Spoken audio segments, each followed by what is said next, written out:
pues lo podemos observar aquí. Lo único que nos faltaría es el siguiente paso, es hacer la conexión. Ajá. Las conexiones, por ejemplo, aquí podemos ver algunas características de las conexiones. Las conexiones son las pistas de cobre, continuaciones de los pads, que nos van a permitir comunicar a través de estas pistas de cobre a los demás componentes electrónicos. Ajá. ¿Qué características vamos a ver? Pues el ancho de la pista, que ya vimos cómo se calcula el ancho de la pista, y otra característica es el espaciado de la pista. Ajá. Esta característica también se maneja para el diseño de la tarjeta. Otra característica es el ancho del pad, ajá, como podemos ver aquí.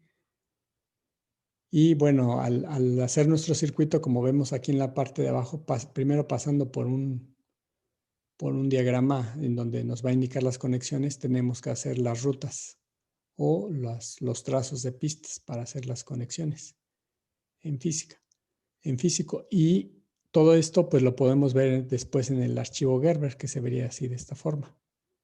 Ajá, la cual pues en color rojo nos indicarían las pistas o la parte de cobre que va a ser la conexión. Ajá.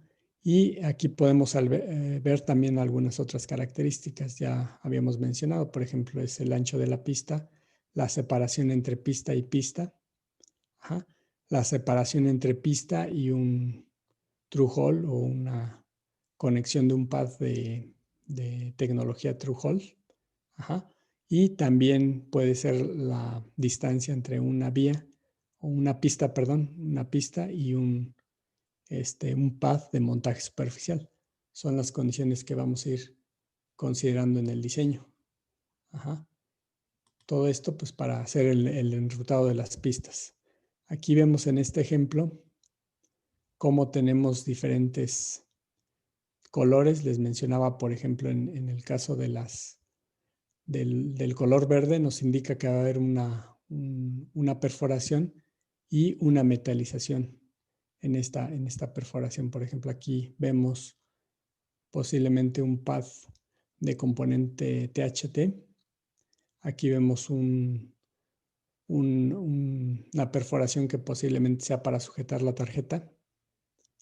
Ajá. En color azul vemos lo que sería una de las capas, ajá, que puede ser de boron o de top. Ajá. Y la de rojo sería otra capa. En la parte de color verde son todos los pads de tecnología THT.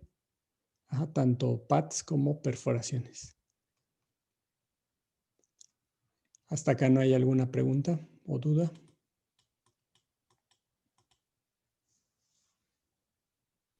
Todo bien, doctor, hasta ahorita. Gracias. Ok. Bueno, vamos a seguir entonces. Dentro de las pistas, ustedes han escuchado que no se deben de hacer pistas de 90 grados. Ajá. Pues sí, generalmente no se deben de trabajar 90 grados por muchos factores. Ajá. Algunos de ellos tienen que ver con la reflexión de la corriente, ajá, o con los campos magnéticos que se van a generar en las esquinas. Quiere que en realidad puedan ser de esta forma, en donde ocupemos solamente un ángulo, por ejemplo, de 90 grados, como el que vemos aquí, ángulos de 45 y ángulos de 0 grados. Ajá. Lo mejor sería de esta forma, pero bueno, muchas veces no se puede trabajar tan fácilmente con curvaturas en los softwares. Ajá. Lo mejor es utilizar al menos pistas con estas configuraciones. Ajá. El caso de 90 grados sí podemos hacer diseños con 90, les decía, pues no hay problema, pero lo recomendable es utilizar este tipo de conexión. Uh-huh. ¿Qué efectos ocasionaría esto?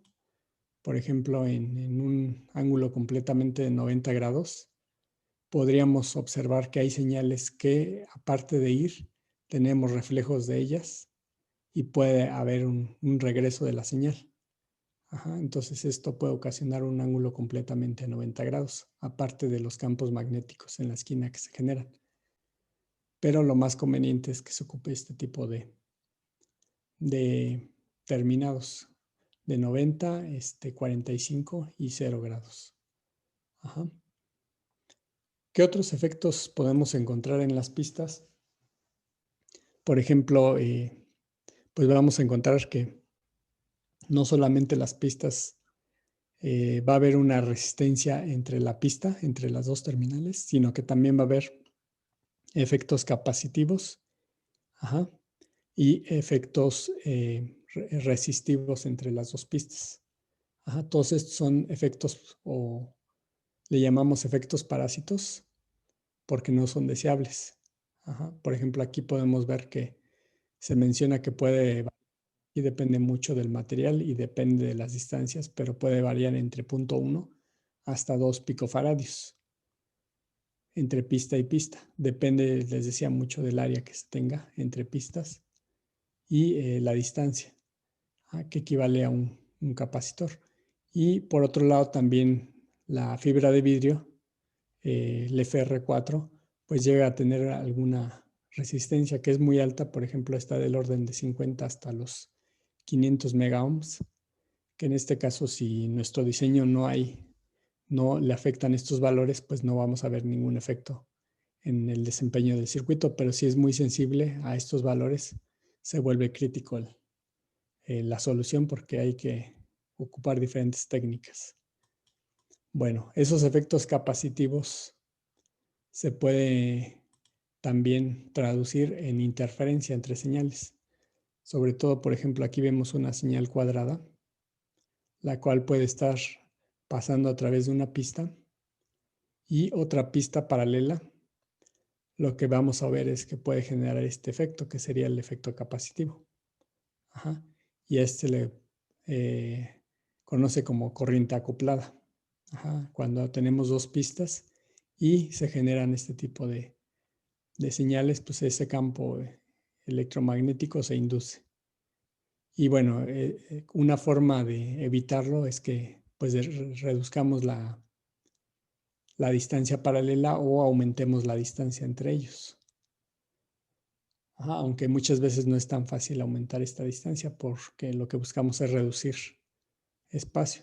Entonces, algunas técnicas que se han ocupado es hacer de esta forma las pistas, por ejemplo, una que vaya en horizontal en una capa y otra que vaya en forma vertical. De esa forma reducimos el área, ya que solamente es este pequeño espacio el que estaría tomando el efecto capacitivo. Ajá, entonces, de esto es utilizando algunas técnicas precisamente para reducir los efectos capacitivos que pueden existir entre pistas. Entonces, por eso es lo que se busca, ¿no? Que no haya líneas paralelas, sino que busquemos la ortogonalidad para reducir solamente el área a lo que mide el ancho de la pista.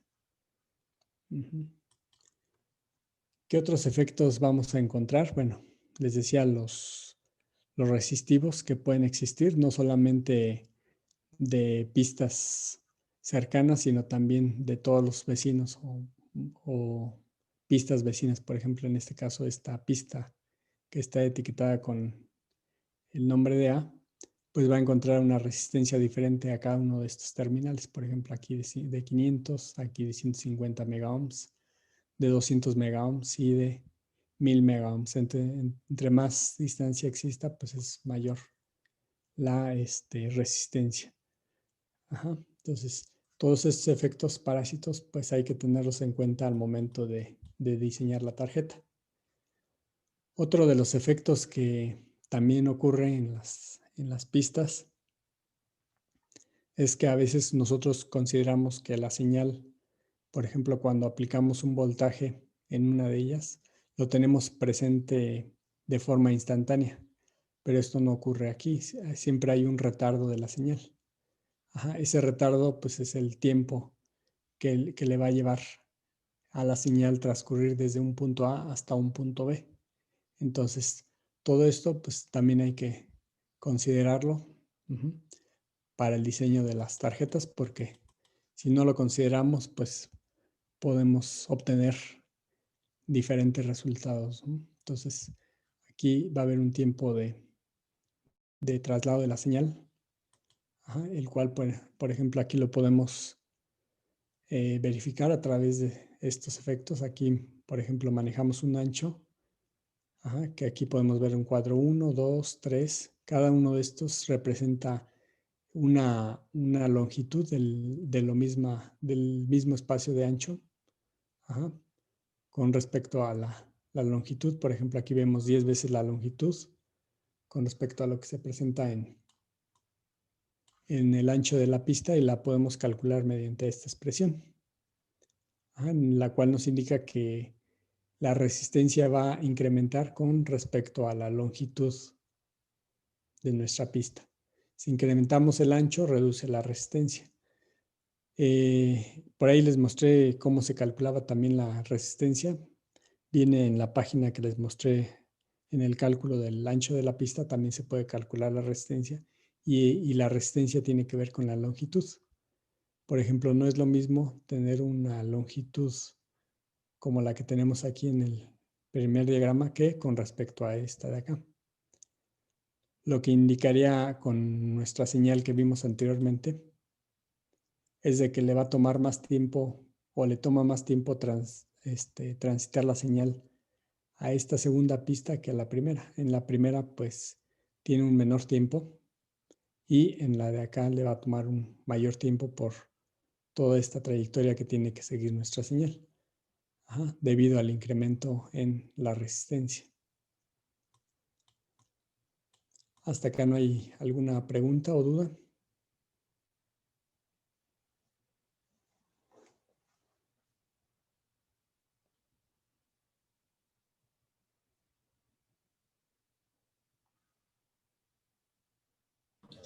Creo no, profe.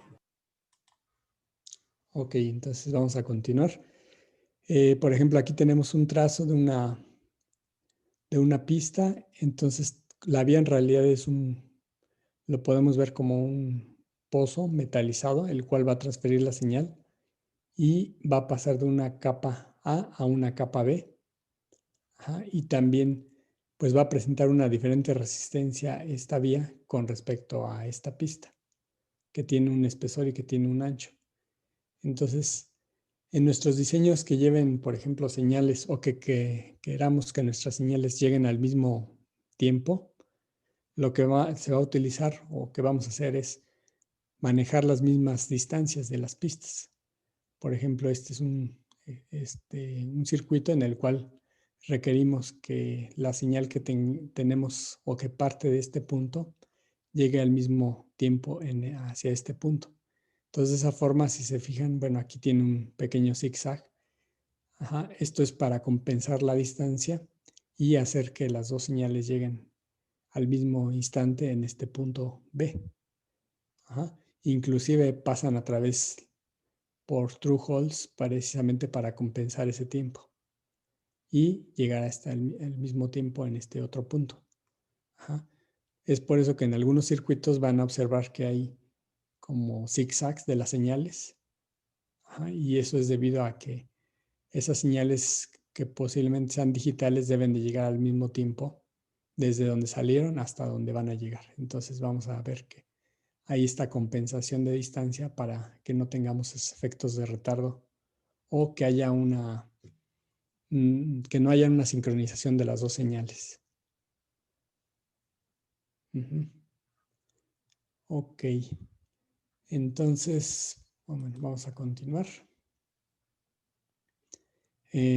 Bueno, nuestra pista de cobre, que en realidad tendría que ser completamente pues rectangular, por algunos ataques, por ejemplo en este caso por el ataque químico, a veces no llega a ser completamente un rectángulo de ancho y de largo. Generalmente pues llegan a ser de esta forma, con pendientes, debido a que el óxido de cobre ataca más la parte superficial, perdón, la parte superior que la parte superficial, haciendo que tomen muchas veces esta forma. Entonces, aquí lo que se saca es un promedio para decir el ancho de la pista. No toman con respecto a la parte más amplia ni a la más angosta, sino que se toma un promedio a la mitad para definir que esta pista mide esa longitud. Profe, y Sí. por ejemplo, nosotros tendríamos que, por ejemplo, cuando dice que las pistas se reducen en su ancho, nosotros tenemos que dar, digamos, unos milímetros más de ancho, o nosotros lo mandamos a la medida que queremos y la norma los va a hacer más grandes, dependiendo de cuál es el factor de que se reduce. ¿Cómo? No.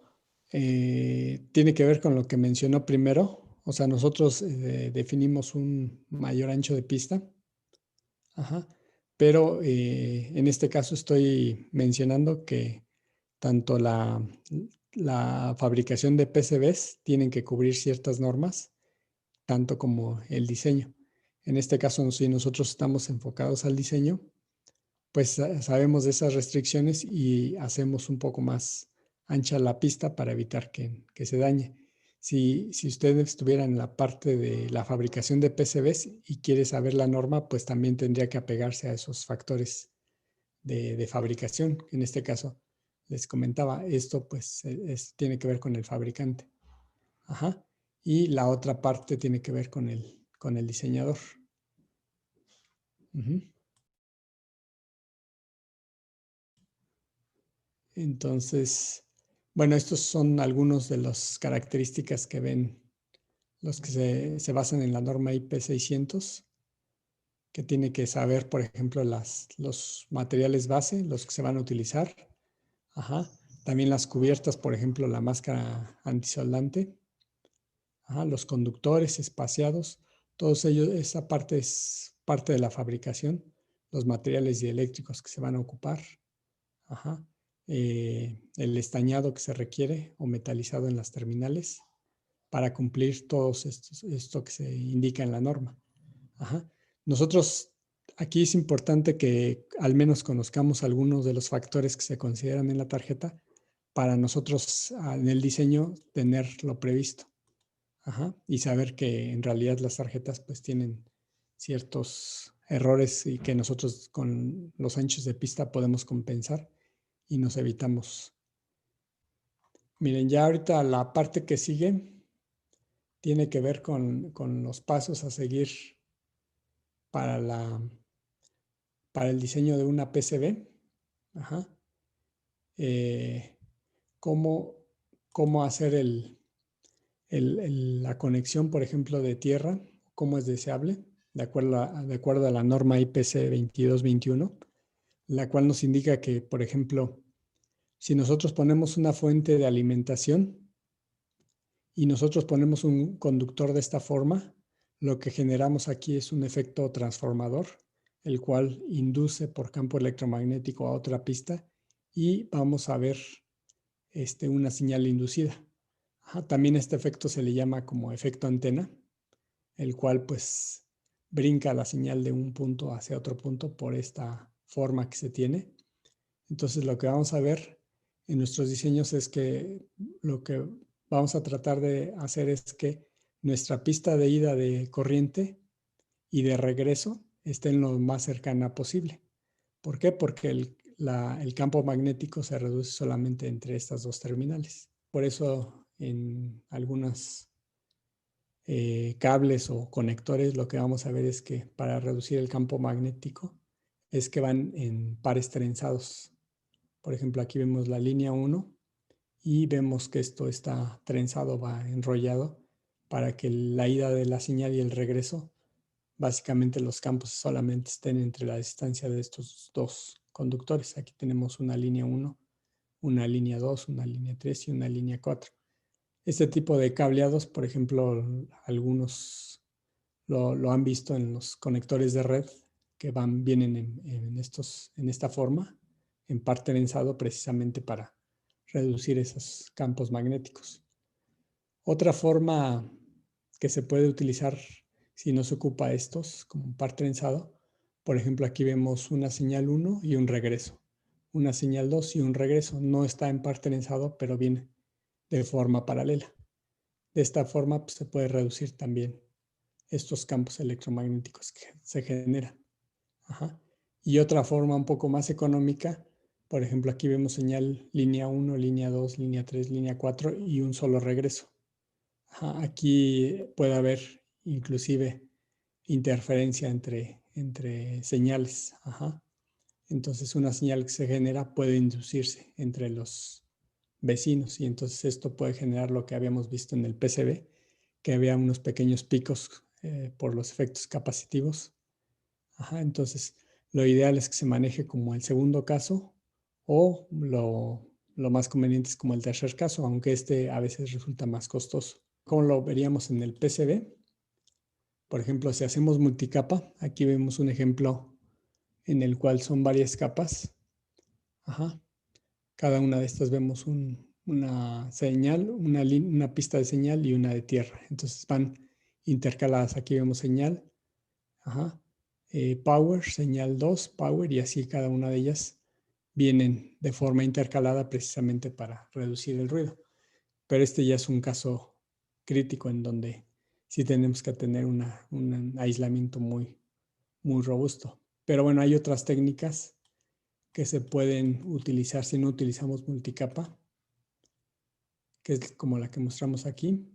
Por ejemplo, aquí es un corte transversal de un PCB de 4 capas, en la cual las dos señales externas o los dos extremos vamos a manejar señales y las dos internas van a ser planos de tierra y planos de alimentación de BDD. Ajá. A este tipo de configuración se le conoce como no embebida. Ajá. Y en el caso de embebida, indica que tanto la alimentación del BCC como el tierra están en las capas externas, la de top y la de bottom, y en las internas tenemos nuestras pistas de señal. Ajá. Entonces, estas dos técnicas son las que más se ocupan en el caso de 4 capas. ¿Hasta acá no hay alguna duda, pregunta? Y solamente se usan en 4 capas, no hay más. O sea, por ejemplo, si fuera de 8 capas, no se puede utilizar la misma forma. Si son de más de 8 capas, se van intercalando entre BDD y GND. Bueno, BDD, señal, GND y así sucesivamente. Ajá. Se hacen como sándwiches de capas. Por ejemplo, aquí vemos BDD y GND. Y entonces para multicapa, pues tendríamos que poner igual BDD, señal, GND y así sucesivamente. Ajá, entonces aquí vemos un sándwich de más capas. Pero eso es cuando estamos trabajando con multicapa. Cuando no trabajamos con multicapa y solamente, por ejemplo, estamos trabajando con una sola capa o una sola pista a una de las caras, lo que se hace es poner, por ejemplo, aquí vemos una señal de ida, ajá, y aquí tenemos otra pista. Entonces, para evitar este efecto capacitivo, lo que hacemos es poner una señal de tierra, o le llaman trazo de guarda, precisamente para que la señal ya no llegue hasta el otro extremo, ya que esta pared evita que pase estos picos, se induzcan hacia la siguiente. Ajá. Vamos a ver más adelante que este se puede considerar como un plano de tierra o de BDD, precisamente para rodear a la pista y evitar que se interfiera hacia otra pista cercana, ¿no?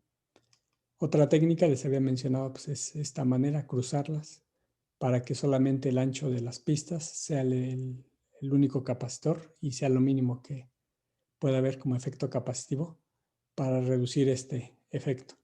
Aquí cabe mencionar que lo único que hacemos es reducir estos efectos, pero al final sí existen, a menos que le pongamos blindaje de metal, ajá, podemos reducir más todavía esta señal. Eliminarla completamente es un poco más complicado porque aparte de blindajes tenemos que hacer separación de pistas y eso ya no es tan práctico en las tarjetas PCB. Entonces lo que hacemos más bien es reducir esta señal mediante técnicas, por ejemplo, ese trazo de guarda o hacer este tipo de terminado. Ajá. Y si hablamos de 4 capas, serían de estas dos formas.